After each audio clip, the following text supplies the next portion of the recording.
Good morning, Your Honors. May it please the Court. Maribel Mendoza, I respectfully reserve a minute for rebuttal. Thank you. Your Honor, in this case of Hernandez versus Hernandez, the lower court improperly denied, or I'm sorry, abused its discretion when it denied an evidentiary hearing on the motion 1.540. The important distinction is that this motion is a 1.540B3, which is a motion based on fraud. And the standard that was applied below was a standard used for 1.540(1), subsection 1, which is excusable neglect.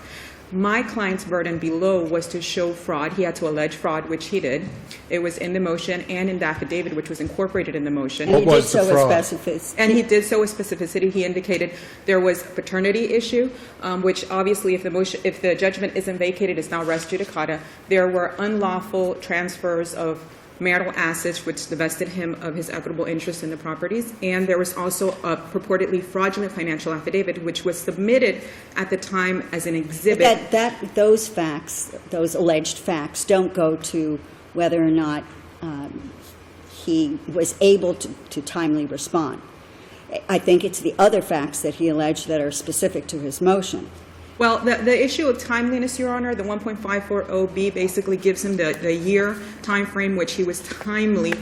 He filed within a timely basis. No, but what I'm saying is that he's alleging that he didn't understand what it meant, because he's alleging that when she showed him the divorce papers and told him she wanted him to immediately sign them, when he indicated that he wasn't going to immediately sign them and he wanted to have advice of counsel, that she allegedly ripped them from him, that he was not able to read what was contained therein and not able to determine that he had a certain amount of time to respond. And then the allegations that subsequently she hid all the mail, and when he moved, that she continued to have him served at the residential home, knowing full well that he wasn't receiving those notices. So I think that's specific to his 1.540 motion, as opposed to all the other allegations of fraud. Right. In Your Honor, basically what happens in this case is there's a pattern of fraud throughout. The facts that Your Honor just indicated would actually go under excusable neglect, and it would trigger the due diligence, and that's just part of what happened below. Well, isn't that also part of the fraud? Yes, it is. The alleged fraud. I don't see that in terms of being excusable neglect. It's in terms of fraud.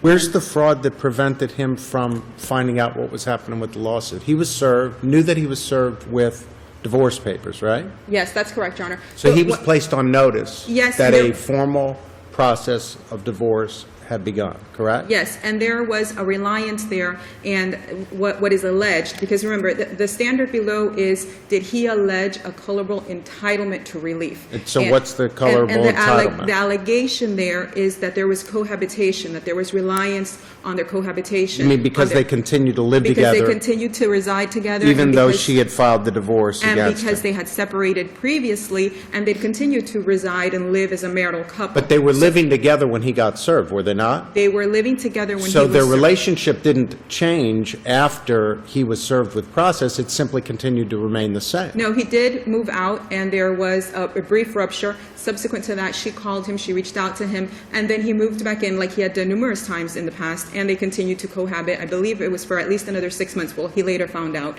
and he continued to pay the marital bills and things of that nature. When he was served, were they living together in the same house? Yes, they were. When he was served, did they continue to live together in the same house for some period of time?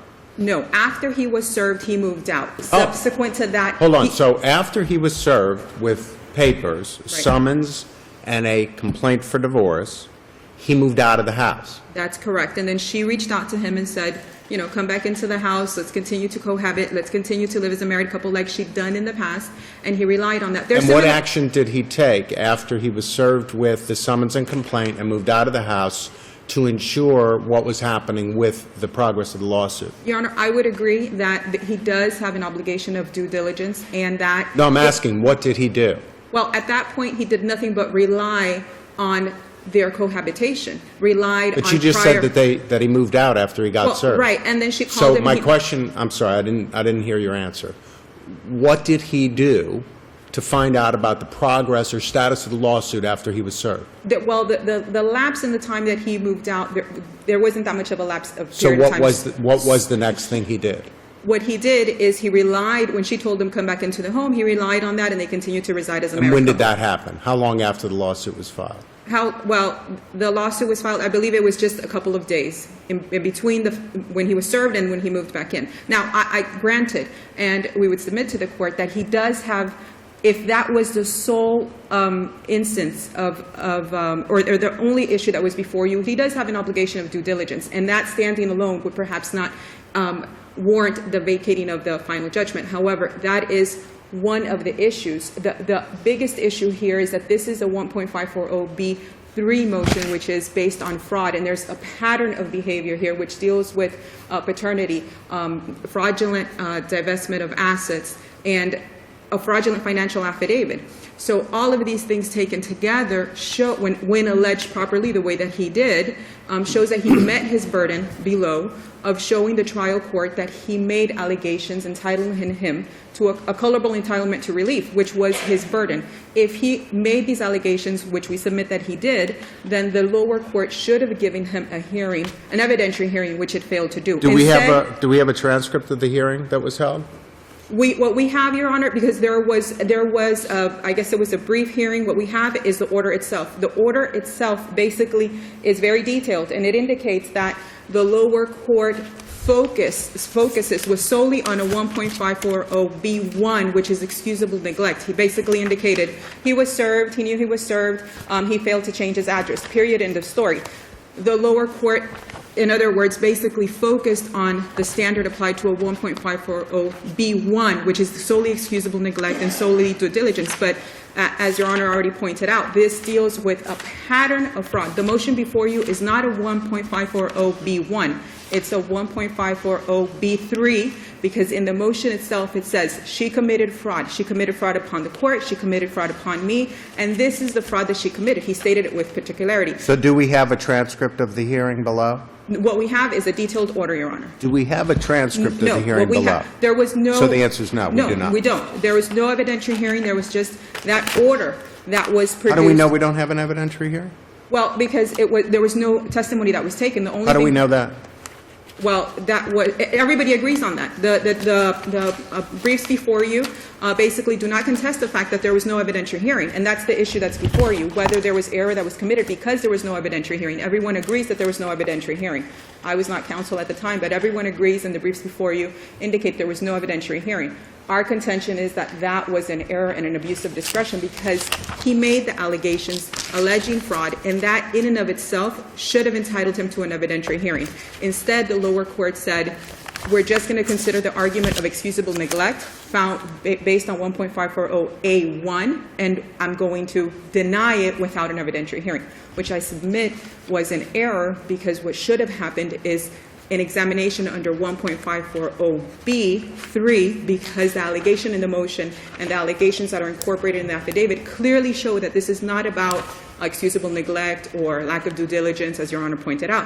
It's basically a motion about fraud, 1.540B3, and the allegations are there. He met his burden, so the lower court committed an error. You're saying that the fraud was alleged with sufficient particularity in the motion or in the affidavit? Well, actually, Your Honor, the motion incorporates the affidavit. What the motion basically says, if I may, is it basically indicates there was fraud that was committed. It was fraud, basically saying intrinsic and extrinsic fraud. Then it says the Which you'll agree is conclusory. Right, well, yes, Your Honor, but then there's what he has to do is allege specific facts, and the facts must show fraud. He does. He basically says, and there's In the motion? I'm sorry? In the motion, he alleges specific facts? Well, in the motion, it alleges there's fraud in calculation of child support, fraud in divestment of marital assets, and look at the affidavit where he basically goes into the details. The affidavit then expounds on that, and basically you have three main areas where the fraud was committed, which is calculation of child support, and that was done on a financial affidavit, which was an exhibit, and it shows the financial affidavit is purported to be done by my client or the appellant, and it was really executed by the appellee. So we're submitting to the court just on that grounds alone as a fraudulent financial affidavit, which would warrant the vacating of the final judgment. In addition to that, there's misrepresentations of paternity, which is extrinsic fraud, and basically there, if the final judgment stands, then my client would be precluded from challenging the paternity of the eldest child. And then third, there were fraudulent allegations of fraudulent transfer of marital asset, which basically divested him of his interest in those properties. What the case law requires him to do is to make an allegation of fraud, show what type of fraud it is, allege it with specificity, which he did, and then say that it affected his interest. And how it affected his interest, which he did, he basically says, I'm being divested of marital assets, I am now being precluded from challenging paternity, and I was ordered to pay child support based on a fraudulent financial affidavit, which in and of itself would warrant the vacating of the final judgment. So this is more than 1.540B1, which again goes to the excusable neglect and due diligence. I believe that that is the incorrect standard. This is a case based on 1.540B3, which is a pattern of fraud. He just had to make the allegations to show that he was entitled to the relief. He did. He should have been granted an evidentiary hearing. Thank you. Thank you, Your Honor.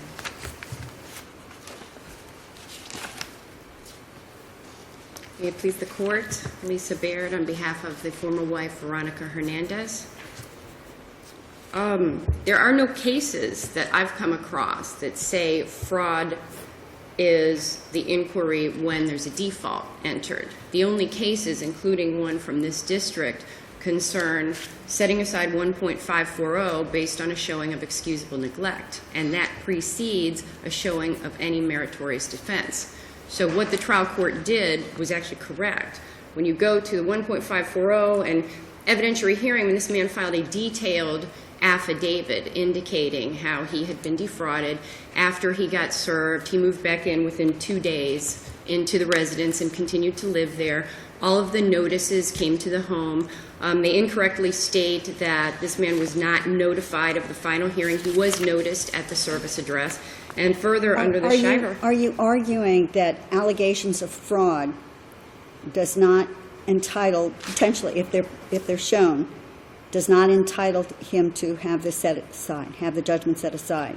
I am arguing these alleged instances of fraud, as he alleges them, yes, because he did nothing to protect his own rights, and that first has to be examined by the court before you get to the fraud. Your argument is that it's a two-prong test, that you have to first get past the due diligence prong before you proceed to whether or not there was fraud on the court? Yes, Your Honor. Actually, it's a three-prong test because there's also excusable neglect, due diligence, and then meritorious defense, right? And the due diligence, I mean, even giving him that it was 4 weeks from the date that he discovered it, after she called him and said, I'm going to put you on child support, so I need your address, and then he waited another 4 weeks before he filed this. Well, not quite 4 weeks, but his affidavit was, let's see, the affidavit, he claims he found out about the proceedings on June 30th, 2011. His affidavit was executed on July 14th, and his motion and affidavit were filed together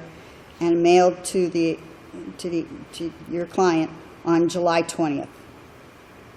Okay, sorry, I thought it was June 22nd when she called him and said, I'm going to put you on child support, and I need your address, and then he claimed he wanted to see the children. Maybe I'm incorrect, but that's what I found from the record, which would be about 3 weeks. Are you claiming then that 3 weeks would not show due diligence if he obtained an affidavit by July 14th and then submitted it to opposing counsel by July 20th? I responded to that just because that's from their argument. I would claim that he started paying child support immediately after this judgment was entered, that he knew about it. He just refused to pay on the first child. The issue is not the child support at this point. The issue is whether he had proper notice of the proceedings. Right, and we argue that he did have proper notice, so therefore he sat on his hands more than a year. And how did he have proper notice? He was served with the complaint. Yes, he was served with the notice of mediation. Doesn't this require an evidentiary hearing if he claims by affidavit that the reason he didn't respond is that he never even had an opportunity to read the pleadings that were served upon him because she allegedly snatched them away from him before he had an opportunity to read them, and then, based upon her conduct, he thought it was over. And that further allegations that she hid all of the further notices and that all the other allegations of fraud, of falsifying his signature and having minors sign things as witnesses and so on. With all due respect, I think that would really open floodgates. I think everybody Floodgates would to say an that. evidentiary hearing on those allegations? Floodgates for saying, well, yes, I was served, because the return of service has to mean something. That's how we know when time periods start to run. So if that no longer means something, because you can come to court and say, you know, she hid it from me, she lied to me, she told me she wasn't proceeding, and I did nothing to protect my rights. This is a seasoned criminal who has been to court. He's been through our process. He knows better. In a criminal court, you get arrested, you're not served with a complaint. Right, but he immediately says, and in his own affidavit, take his words as true, I wanted to see somebody about the papers. He understands that he has that right. And he moved in 2 days later, and he gets the notice. Well, but and that all goes to the excusable neglect issue. I'm more concerned about the allegation of fraud. And let's just take the most obvious allegation, which is a fraudulent financial affidavit, right? Right. So what would let's assume that he said to himself, you know what, I have no assets, she's got no assets. If they want to default me, that's fine. I'm not going to worry about it. We'll worry about the child support later. And then he comes to find out that a fraudulent financial affidavit's been filed. Are you suggesting that regardless, that unless he had excusable neglect for not defending against the lawsuit entirely, his after-acquired knowledge of the fraudulent nature of the financial affidavit would not entitle him within 1 year to seek relief under 1540 and at least get an evidentiary hearing on that issue? What's tough for me is that I did the trial. So I know that it wasn't a fraudulent financial affidavit. I know there were pay But that's stubs. the allegation. I know, that's the allegation. That's and why that's been denied without an evidentiary hearing. The appellant has argued that that issue is conceded. Is that true? That there was no evidence, that the court denied the motion to vacate without an evidentiary hearing. Is that an accurate statement? Yes, except that they reviewed his affidavit. So in that sense, Judge Sardui took evidence and he asked counsel, and the guy was there, but he said, we're not going to reach this with an evidentiary hearing. This is true. So there was no formal evidentiary hearing. Nothing where he testified, only by affidavit. So if your argument is accurate, it would seem to me that the only remedy under the hypothetical I gave you would be that the ex-husband has to file an independent action for fraud, right? That's what 1540 envisions, or at least it says you may still have the right to file a separate independent action to set aside the final judgment based on fraud. Well, and in fact, he has. And in fact, we have had contempt proceedings where they determined that these were not fraudulent allegations, if that matters. That's where he did testify. So in that sense, he had that evidentiary hearing. But wouldn't it make more sense under 1540 if the judge just held an evidentiary hearing upon the allegations of fraud, made a credibility determination, or made whatever determination, whether it's sufficient? Why wouldn't that? Why? It seems to me that fraud changes the landscape, the allegation of fraud. Except there's a couple types of fraud that we're talking about. And initially, doesn't he have some responsibility to protect his own rights when the initial fraud he says is she didn't tell me about it? Well, let's assume that I were to find that that allegation, that her ripping it away and saying don't worry about it, is not the kind of fraud that's envisioned in the cases that talk about fraud by preventing someone from defending or finding out about the lawsuit or creating reasonable reliance that the lawsuit's not going forward. Let's assume that I don't think that that's accurate, but I'm talking about the other fraud that's being alleged. Actually, I'd like to ask a question if I could, and so that counsel knows. I'm looking at the respondent's affidavit in support, which is in the appendix to the initial brief of the appellant. This is at record 126. I don't see in that affidavit a statement that in the divorce proceedings that the wife filed a fraudulent income statement by the husband. So it is, and I might be overlooking it, so I just want to alert counsel when she stands up. I'm going to ask her if she could just show me that paragraph. But let me ask you, counsel, in the, if you know, in the husband's affidavit, did he say that in the divorce proceeding, I thought the husband didn't respond at all in the divorce proceeding. He did not. I thought that the husband did not file a financial statement in the divorce proceeding. He did not. The confusion was engendered Okay, but by... let me just clarify, because I think so the husband did not file in the divorce proceeding a financial, what is it called, a financial statement? Financial affidavit. Pardon me? Financial affidavit? So there is, so I thought there was an allegation that the wife had fraudulently signed the husband's signature to a financial affidavit in the divorce proceeding, but I don't think that's reflected in the record. That's not true. What it was is she went to self-help initially before she retained counsel. Self-help had her fill out financial affidavits, one for Alfredo Hernandez, and she signed her name. This is what they told her to do. So that is what he's relying on, that it says it's his financial affidavit, but it is signed by Veronica Hernandez. Now, was that fraudulent? That's what self-help told her to do. I'm not sure why they told her to do that. They said Is that in the record? Is that in our record, that she signed her name to his financial affidavit because self-help told her to do that? Is that in our record? Because I couldn't find that. I don't remember. I thought Ms. Mendoza mentioned it. Did she sign his name or her name? She signed her name. She signed Veronica Hernandez. Yeah, but the claim was that this financial affidavit that she filled out for him at, I guess, the suggestion of self-help was false. And that's what his allegation is that she overinflated his income in order to get higher child support. Right. However, there was an evidentiary hearing held by Well, Judge but Bruce. not at this juncture and not in this proceeding. Not in this proceeding, no. There was one held, there was a trial for a divorce. But which was that was alleged as a ground in the affidavit? 'Cause Honestly, Judge, I didn't see it. And so don't- maybe when counsel stands up, she could point us to that paragraph. yeah, I don't have that affidavit. I believe the allegation was made. I couldn't tell you if it was in the affidavit. He talked instead, for example, about the property being sold out from under him that was sold to his cellmate's wife. He talked about her son was 15, and he witnessed the quitclaim deed that Mr. Hernandez signed, and it was notarized for this marital, or Right, he talks about the fact that he filled out a income tax return indicating he had more income than he really had, and and blames the wife for the return that he signed. I think it was the refund came back, and he says that she kept it all afterwards. And he talks about the fact that when the oldest child was born, he didn't go to see her birth, and he didn't sign any documents indicating that he accepted paternity. Well, he was about to be arrested, which he subsequently was, so he sent his sister. She cut the cord. But that's not his child. But that doesn't sound like fraud to me. No.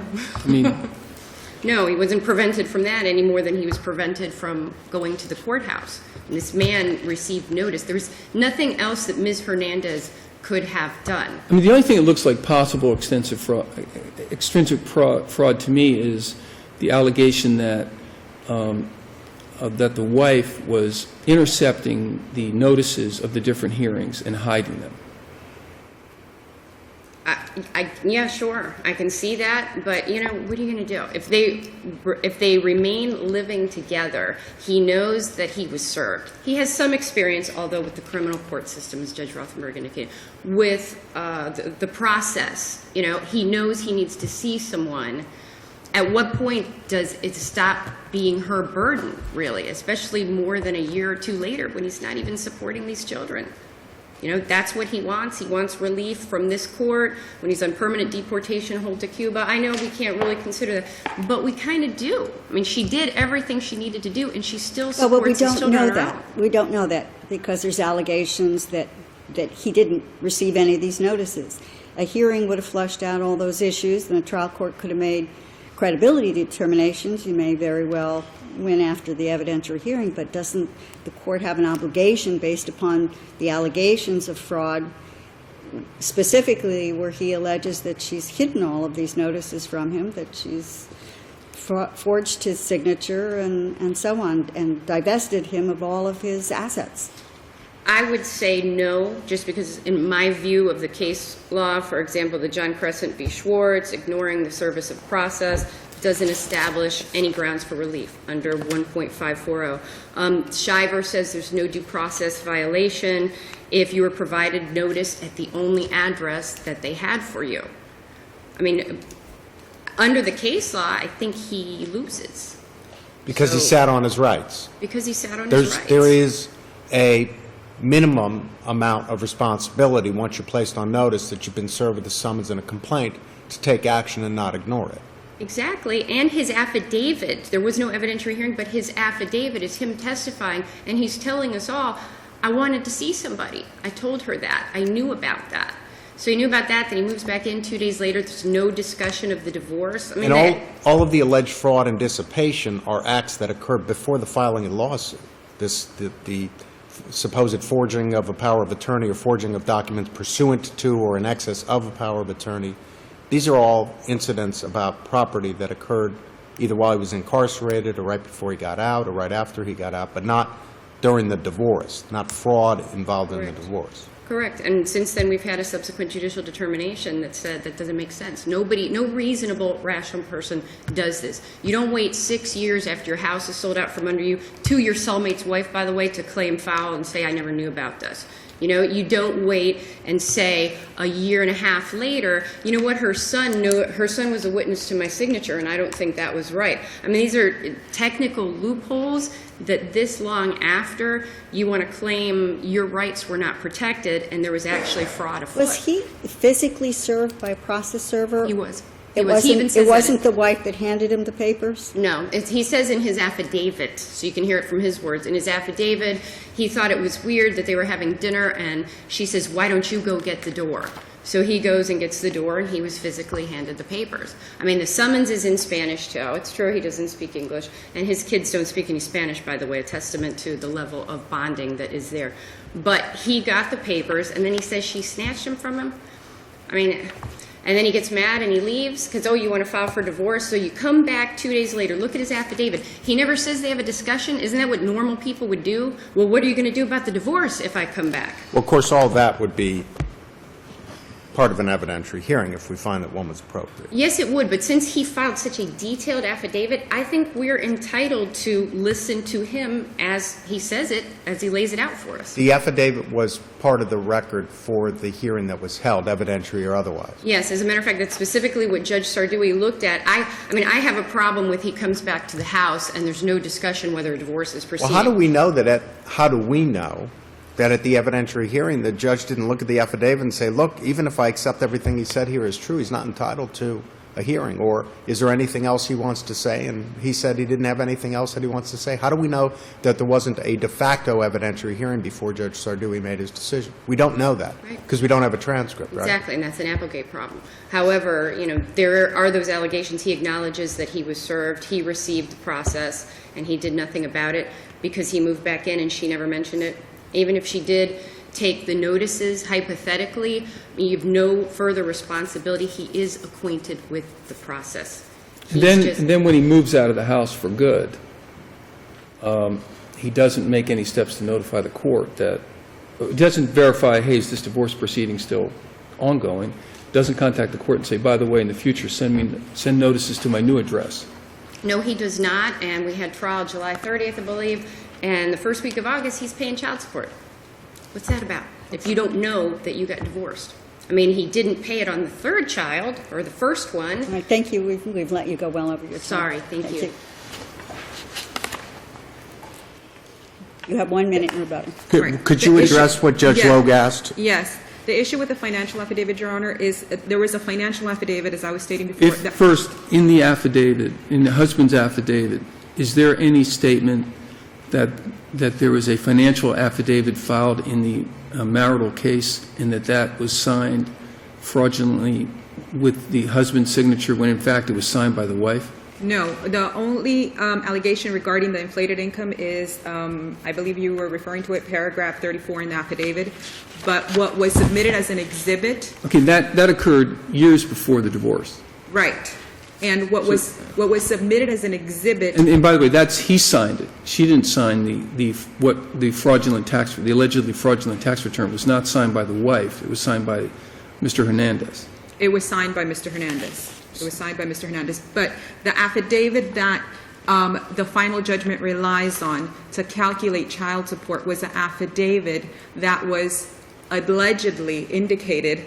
It said, I, Alfredo Hernandez, and it allegedly had his income in his handwriting, was actually executed by the wife. And How do we know that? And where is that? What paragraph is that? It's part of the record. I'm sorry. It's What paragraph of the affidavit is that? It's the last page of the affidavit. It's attached as the appendix. There was an appendix to the brief. I'm sorry, and I believe it is tab 4. I don't know if I don't have tabs in mind, but it's tab 4. How about record number in the bottom right-hand corner? Record number 610. Well, his affidavit is in the record at 126 to 130. Is this referenced in his affidavit? Because that's sworn testimony. Right. This was an exhibit, and he never had an opportunity, obviously, to testify about it, but on its face, the affidavit purports to be his. The first paragraph is I, Alfredo Hernandez, but when you look at the last page, you clearly see that it was executed by the wife. So it's signed by her? It's signed by her. And So, this was... and that was introduced at the non-evidentiary hearing? Well, no, this was an exhibit that To? to the motion that they never were allowed to testify about. So the court had that affidavit in front of him? But it's clear from the order... Did the court have the affidavit in front of him? Yes, but... Do we know whether or not the court said to Mr. Hernandez, Mr. Hernandez, I see that's your wife's signature. You know she signed that for you. Yes. Mr. Hernandez, is that information accurate? Do we know if any of that occurred at the hearing? We know, what we know, Your Honor, Do is... we know if any of that occurred at the hearing? Well, what you know, based on the argument before you, is that there's no dispute that there was no evidentiary hearing.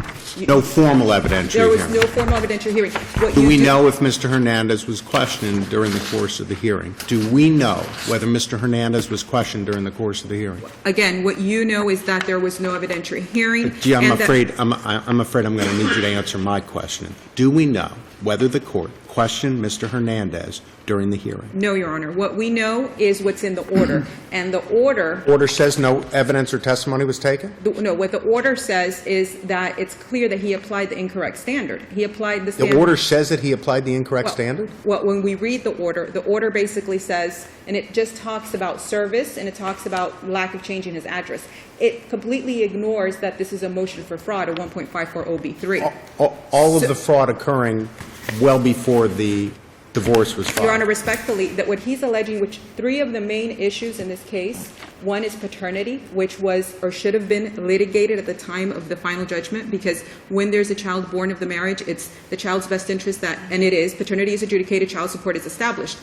That was done at the time of the final hearing. So now if the final judgment stands, he's precluded from ever litigating the issue of paternity. That was a fraud. He can't file a petition for redetermination of paternity? It's res judicata, Your Honor, because there's a determination that this child was conclusively He can't determined. file a petition for redetermination of paternity based on fraud?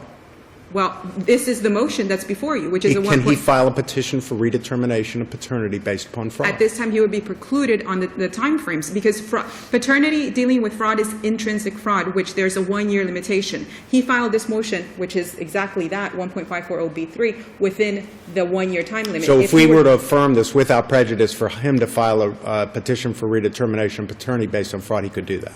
No, he would be precluded based on the time frames. The 1 year... Unless we were to extend those time frames. Well, the time frame is based on the rule, which is the time frame of the year, and there's case that says that paternity misrepresentations regarding paternity, and once you have an adjudication, then that's intrinsic fraud, which triggers the 1-year limitation. If your honors were to deny the motion for relief for fraud based on, this is one of the issues. And This the is, fraud- when was he the would be child precluded. born? When was the child born? The child was actually born prior to the marriage, so if you look at How many years prior? a year before, Okay, so a year prior, he's got, his wife, his married wife, has a child who they refer to as Angela Hernandez, or AH.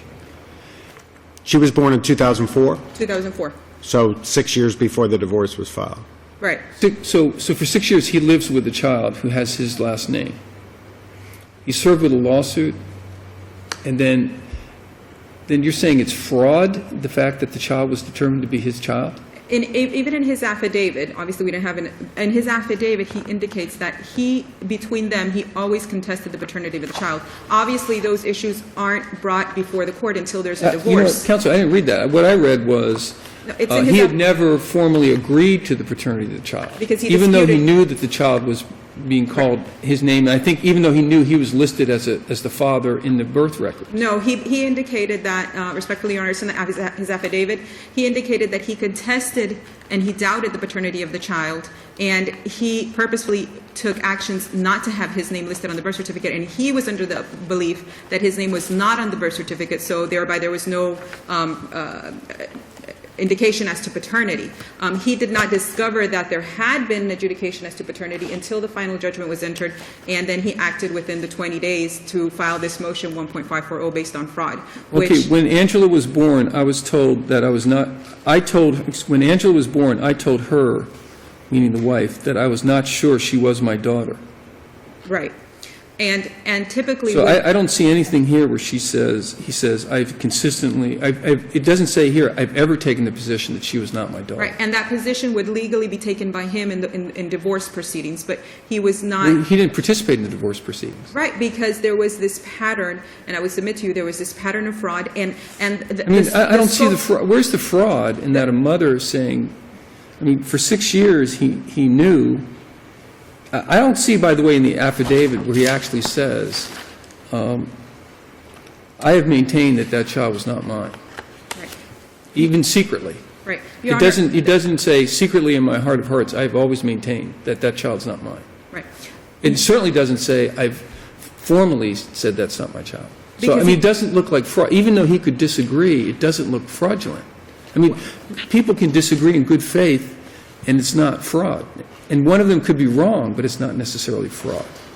And, Your Honor, the issue before you is very limited, and it is whether the appellant carried his burden to entitle him to an evidentiary hearing on his 1.540B3 fraud motion. And what he had to show is a culpable... I don't see any fraud here about the child.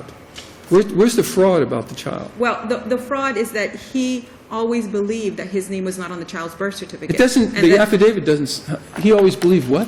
In the affidavit, it indicates, I didn't go to the hospital, I believe it says in there, I didn't want my name to be on the birth certificate, I did not know that my name was on the birth certificate. It doesn't say I didn't want my name on the birth certificate. I refused to go to the hospital so they would not believe I was her father. After the birth, Veronica told me the child's name was Angelina Hernandez, but I did not know that she actually put my name on the birth certificate. I found out on July 13th, 2011, that she put my name as the father of the child. At that time, we were not married, we were not living together. I did not attend the birth of the child, did not sign any documents to put my name on the child's birth certificate. So she must have used some kind of identification document with my name on it in order to put my name on that birth certificate. Back in 2004. Right. And that's the fraud? Your Honor, but all these cases dealing with paternity and contested paternity do not come to light until there's dissolution proceedings. And that's when he has an opportunity to contest the paternity of this child. Except the difference is, here, the child's living with them. He knows that mom thinks it's their child. He disagrees, but he knows that mom thinks that it's their child born of their union. So there's no fraud there. She alleges in her petition that it's their child, and had he used due diligence and responded and not sat on his rights, he would have known that he needs to contest this issue. In fact, you would think that if there are 3 kids and he's contesting that he's the father of one of them and he gets served with a summons and knows that child support's going to be part of it, he has all the motivation in the world now to defend against that claim because he knows that one of the kids is not his, or at least he thinks that one of the kids is not his. She didn't prevent him from doing that. He had to know, or he should have known, or had he used due diligence, would have known that she's seeking a declaration of paternity for all 3 kids, including the one that he's contested since 2004 wasn't his. Right, Your Honor. So where's the fraud in that? If she's saying yes and he's saying no, where is the fraud in that? The fraud is that his name was somehow unknown to him, placed on the 6 years before. Placed on the child's birth certificate, and typically when you have a dissolution proceeding is when you have challenges to paternity. And what's the fraud? In other words, when the wife was in court with the husband not there, and she said, this man is the father of this child, that's fraudulent? Or is that just... That's a misrepresentation to the court as to paternity. No, what if she believes it? Is that fraudulent? Let's say in her heart of hearts she believes that was the father. And she knows that the father doesn't think it's the child, but she believes it. Where's the fraud? Well, Your Honors, just the fact that they disagree is not necessarily fraud, right? Well, I think when you consider all of the circumstances and everything that happened that made him not be aware of this, not receive notices even though she knew. In the final judgment, she's saying, I don't want him to have time sharing because he doesn't have accommodations yet. So she knows where he's living, yet that was never provided. She's taking the notices. She's transferring assets. It's a pattern of fraudulent behavior, and the appellant's burden in the lower court was to show or allege fraud and show that he was entitled to relief, and then that should have triggered an evidentiary hearing. And instead, there was no evidentiary hearing. So I would submit... In conclusion, Your Honors, I would submit that the lower court abused the discretion, and we would ask that you reverse and remand.